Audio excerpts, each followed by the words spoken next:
Donald Trump ने एक बहुत ही बड़ा निर्णय लिया है। रिसेंटली इन्होंने अलाउ किया है नासा को to build a nuclear power plant on the moon. ये मोस्ट प्रॉब्ली यूएसए करेगा 2027 तक, और चाइना इस चीज को लेकर बहुत नर्वस है। इन्होंने अभी से ही क्रिटिसाइज करना स्टार्ट कर दिया है कि यूएसए अर्थमिस प्रोग्राम को एक्सटेंड करके एक बड़ी कॉलोनी बनाएगा मून पर और उसको पावर करेगा एक न्यूक्लियर पावर प्लांट से। और यहाँ पे आप देख पाएंगे ग्लोबल टाइम्स का आर्टिकल है, चाइना का स्टेट मीडिया ये ओपनली कह रहे हैं US to turn moon into a nuclear weapon site. यहाँ पे आप देखेंगे ये कह रहे हैं कि 2027 तक मोस्ट प्रॉब्ली इनके हिसाब से यूएस एक न्यूक्लियर पावर प्लांट कंस्ट्रक्ट कर चुका होगा ऑन मून। और आगे ये कह रहे हैं कि इन द फ्यूचर जरूरी नहीं है कि जो ये प्लांट है ये यूज करेंगे only for peaceful purpose. US हो सकता है कि मून को मिलिटराइज करना स्टार्ट कर दे और लूनर मिलिट्री प्रोजेक्ट स्टार्ट कर दे। ये बहुत ही बड़ी स्टेटमेंट है बाय चाइना। सो डिस्कस करते हैं इस टॉपिक को कि क्या चाइना के यहाँ पर जो कंसर्न है ये जेन्युइन है। यहाँ पर बहुत कुछ आपको जानने को मिलेगा। ऑलराइट, सो जो मैंने आपको भी आर्टिकल दिखाया ग्लोबल टाइम्स का, वहां पे हो सकता है कि आपने देखा हो एक जगह लिखा हुआ था SPD6। ये है कि यूएस के जो प्लान्स हैं 2027 वाले, उसमें SPD7 के अंडर ये बना सकते हैं एक न्यूक्लियर पावर प्लांट।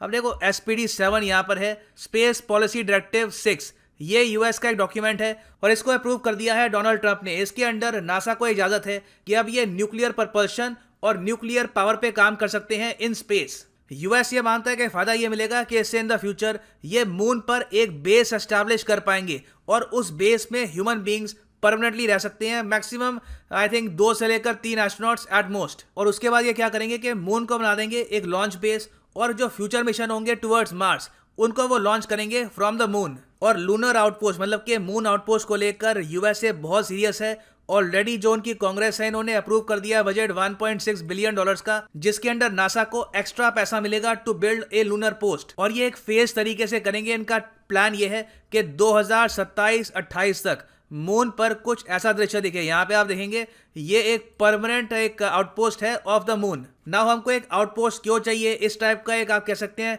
इस टाइप का एक रूम क्यों चाहिए। मून में आपको मिलेगी बहुत सारी रेडिएशन और टेम्परेचर यहाँ पे बहुत ज़्यादा कम होते हैं, तो एक human being without space suit यहाँ पे सर्वाइव कर नहीं पाएगा। It will be very dangerous. तो यहाँ पे ह्यूमन बीइंग्स बहुत ही लंबे समय तक, इवन कई हफ्तों तक मून पे रह पाएंगे थ्रू दिस आउटपोस्ट। और ऑब्वियसली सिंस ये आउटपोस्ट को चला के रखना है और साथ में इनके पास कुछ व्हीकल्स भी होंगे जिससे ये मून को एक्सप्लोर कर पाए, इस सब को पावर करने के लिए इनको चाहिए होगा एक पावर सोर्स। और मून में हम सबको पता है कि क्रूड ऑयल है नहीं, तो पावर का एक ही जेन्युइन सोर्स सामने आता है, ये है न्यूक्लियर पावर। और यूएस चाहता है कि फिजन टेक्नोलॉजी से ये न्यूक्लियर पावर प्लांट बिल्ड करे इन द मून, जिससे इस टाइप की जो कॉलोनी है इसे ये सपोर्ट कर पाए। अब यहाँ पे हो सकता है कि आपका एक क्वेश्चन हो, हीलियम 3 का क्या हुआ। हम हीलियम 3 के बारे में सुनते थे कि हीलियम 3 मून पर अबंडेंट है, और अगर थोड़ा सा भी हीलियम 3 हम धरती पर ले आए तो कई सालों के लिए हम धरती को पावर कर सकते हैं। तो हीलियम 3 हम मून पर यूज क्यों नहीं करते। वेल देखिए, मोस्ट प्रॉब्ली इवेंचुअली यूज करेंगे, मगर हीलियम 3 के साथ प्रॉब्लम ये है कि इसे आप यूज कर सकते हैं विद न्यूक्लियर फ्यूजन। आपको पता होगा कि न्यूक्लियर प्लांट होते हैं प्राइमरली 2 टाइप के, न्यूक्लियर फिजन प्लांट और फ्यूजन प्लांट। फ्यूजन को अभी तक हमने इतना प्रॉपरली टेस्ट किया नहीं है, तो हीलियम 3 को ऐसा नहीं है कि इमीडिएटली यूज करना हम स्टार्ट कर देंगे। मोस्ट प्रॉब्ली जब ऐसी आउटपोस्ट एक बार बच जाएगी, फिर धीरे धीरे कुछ दशकों में हीलियम 3 को भी यूज हम करना स्टार्ट कर सकते हैं on the moon. Now moon इतना स्पेशल क्यों है एज ए लॉन्चिंग आउटपोस्ट, ये मैं आपको दिखाता हूँ एनिमेशन से। तो यहाँ पे आप देख पाएंगे सोलर सिस्टम है, और यहाँ पर बीच में ये सन है, और यहाँ पे आप देख पाएंगे ये यहाँ पे है planet earth. Now planet earth को यहाँ पर ऑर्बिट कर रहा है मून।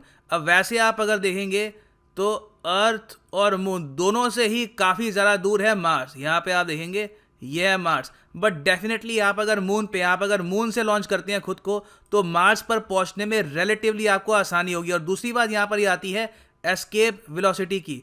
आप अगर अर्थ से आपको कुछ लॉन्च करना है टुवर्ड्स मार्स, तो आपको चाहिए बहुत ज़्यादा पावर, तभी आप धरती की जो एस्केप वेलोसिटी है इससे बाहर निकलकर आप ट्रैवल कर पाओगे all the way to Mars. मगर मून को आप अगर देखो तो इसकी जो एस्केप वेलोसिटी है, ये बताया जाता है कि धरती के एस्केप वेलोसिटी से बहुत ज़्यादा कम है। तो मून से अगर मान लीजिए इन द फ्यूचर हम लॉन्च करते हैं missions to Venus, Mars, other planets, तो ये रिलेटिवली आसान होगा और इन मिशंस को हम पावर कर सकते हैं न्यूक्लियर पावर के साथ। इसलिए नासा ने यह कहा है कि एक तो यहाँ पर मून पर जो हम बेस बनाएंगे उसे हम पावर करेंगे विद न्यूक्लियर सोर्स, उसके अलावा इन द फ्यूचर जो हमारे स्पेसक्राफ्ट लॉन्च किए जाएंगे फ्रॉम द मून, उन्हें भी हम पावर कर सकते हैं थ्रू अ न्यूक्लियर सोर्स। ये ऑफ कोर्स सुनने में लगता है साइंस फिक्शन मूवी की तरह, मगर नासा आज के समय इन टेक्नोलॉजीज के काफी करीब है और कोई बड़ी बात नहीं है कि अगले दशक में नासा बहुत सारी इंप्रेसिव इन्वेंशंस करके दिखाए इन दिस फील्ड। नौ एक क्वेश्चन यहाँ पर यह भी आता है कि मून पर एक न्यूक्लियर पावर प्लांट बनाने में खतरा क्या है। खतरा बहुत ही बेसिक है। मून पर आपको कोई एटमॉस्फेयर मिलेगा नहीं। आप अगर धरती को देखो एक सेकेंड, धरती पे आपको मिलेगा एक एटमॉस्फेयर। तो कल को अगर मान लीजिए कोई मीटियोर है, ये यहाँ पर धरती की तरफ बढ़ रहा है, तो धरती का जो एटमॉस्फेयर है ये इतना थिक, इतना डेंस है कि बहुत सी जो ऑब्जेक्ट्स धरती की तरफ आती हैं अट्रैक्ट होकर, उसको वो एटमॉस्फेयर में डिस्ट्रॉय कर देता है। तो ज़्यादा डैमेज होता नहीं है धरती के सरफेस पर। मगर मून को अगर हम देखें तो ये यहाँ पे कुछ प्रोटेक्शन, कोई शील्ड है नहीं, कोई एटमॉस्फेयर है नहीं।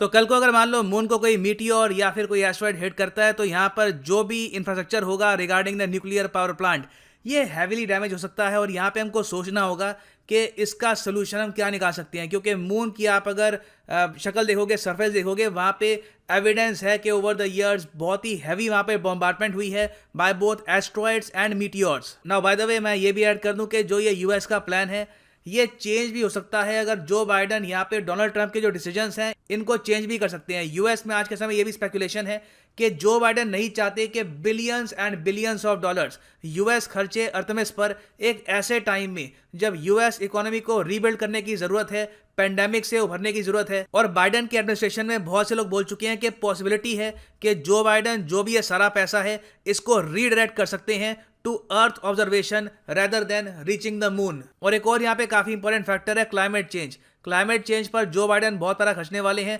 इसमें मोस्टली वो पे करेंगे कई कंट्रीज को ताकि वो कोयले से या फिर ऑयल से वो एनर्जी प्रोड्यूस करना बंद कर दें। तो यहाँ पर जो बाइडन की क्या नीति होती है इसको लेकर ये भी देखना होगा। But for the time being NASA काफी हद तक तैयार है मून पर जाने के लिए। This is the end of this video. Thank you for listening and as always God bless you all.